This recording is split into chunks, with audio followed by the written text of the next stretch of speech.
you just got to go for it, and you got to annihilate your teammate. You got to show him who's the stronger. Mechanical failures have been part of every championship we've ever seen. They're going to happen here, there. He's Isaac Hadjar, and he has a blatant disregard for pottery. I sat down opposite Alain Prost and said to him, when I was telling Mr. Hadjar, I said, well, I'm very sorry that we are here together talking about the passing of the great Alain Prost. And Prost looked at me and goes, but I'm still here.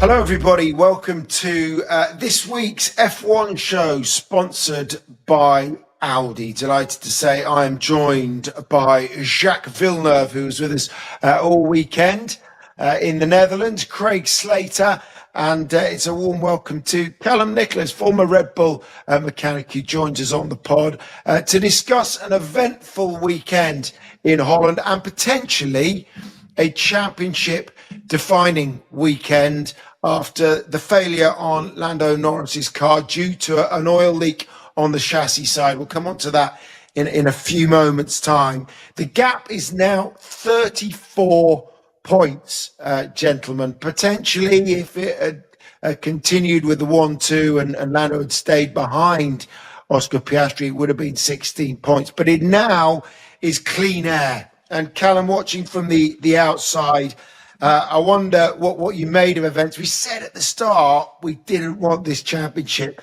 to be decided by a mechanical failure. And I wonder, though, now that it's a big gap in 9 races to recover. What was your assessment of things? Yeah, I mean, look, I agree. I said at the time when it happened, it was huge, the championship. But look, there is still a long way to go. Mechanical failures have been part of every championship we've ever seen. They're going to happen here, there, on both sides. There's no doubt in my mind that, throughout the rest of the season, there are still going to continue to be some issues on both sides of the garage. So whilst, like you said, it's a big gap, and certainly Oscar will be happy about it, and Lando obviously unhappy about that gap that sort of emerged. But I still firmly believe there's a lot more to be said and done before the end of this championship. And like I said, there will be issues on both sides. There'll be pit stops, there'll be technical issues, there'll be all sorts, there'll be bad calls. It's not going to be as simple as that all the way to the end of the year, I don't think. No, but the last McLaren failure, Jacques, was 2.5 years ago at the 2023 Bahrain Grand Prix. And actually, you pointed it out. You said cars, they don't break down as much as they used to, perhaps in your day, and maybe you'd expect over the course of a very long season the luck to level out. It's just reliability these days is much better than it used to be, isn't it? Not only they don't break down, the drivers don't really go off, they don't make mistakes, they're fit, they stay focused the whole race. So you don't see really DNFs. It's very rare. We get a lot of races with 20 cars at the checkered. And that's the difference from the past where, in a few seasons, they weren't even counting all the points. They were taking some races away just because of all the failures. The one that comes to mind now is Nico and Lewis. I think we discussed it was Malaysia during the championship. And that kind of changed the tide of the championship. Just one mechanical failure at the wrong time. Now there's still plenty of races to go. There's still time for Lando to catch up, but he cannot count on the failure rebalancing it out. Yeah, I mean, picking up on that, the one between Lewis and Nico, I think might be a little bit relevant here. Is actually that start of that 2014 season. I remember Lewis broke down in the first race. He then won the next 4. And that you sort of think now that's the sort of run Lando needs to go on, needs to correct this straight away, or as soon as he can, obviously. Oscar's now 4-1 on, Simon, to win the championship. If you were to, and Lando 11-4 against, bookies do get it wrong sometimes. If you were to put it in kind of numbers between now and the end of the year, if you forget the sprints, but if it was just Grand Prix and they were finishing 1 and 2, Lando would have to win 7 out of the last 9. So he's got a high bar, but he's got to go for it. And maybe the psychology in his. How well do the F1 drivers know their car's parts? It's easy, right? We show Formula One's drivers a picture of a car part, and they say what they see. Find out who knows their beam wing from their end board and their actuator from their battery in this revealing video.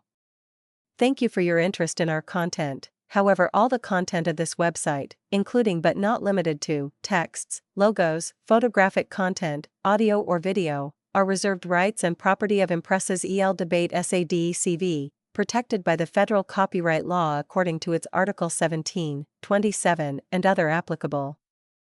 This content, being reserved rights, prohibits any type of distribution, publication, edition, or unauthorized sale, requiring special license for any of the actions mentioned above, including but not limited to. If you wish to acquire a license to lawfully reproduce the content owned by Impresses EL Debate SADCV, please contact Cristina Munoz Gragada at 668-816-0400 extension 68050, available Monday through Friday during office hours, or by email at christina.munoz@debate.com.mx.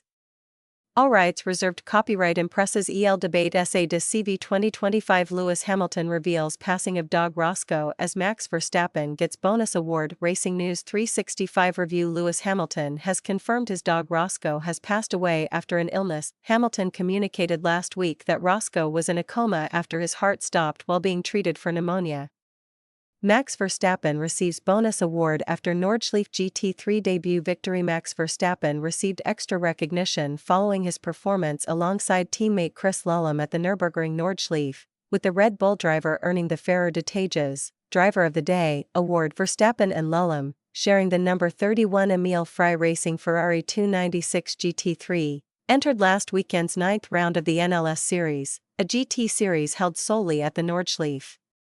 Kimi Antonelli sets fresh target after stern F1 criticism. Kimi Antonelli has outlined his goal to ensure his positive Azerbaijan Grand Prix performance was not a one-off. The Mercedes driver entered the Baku weekend under pressure after enduring a nightmare European leg of the campaign.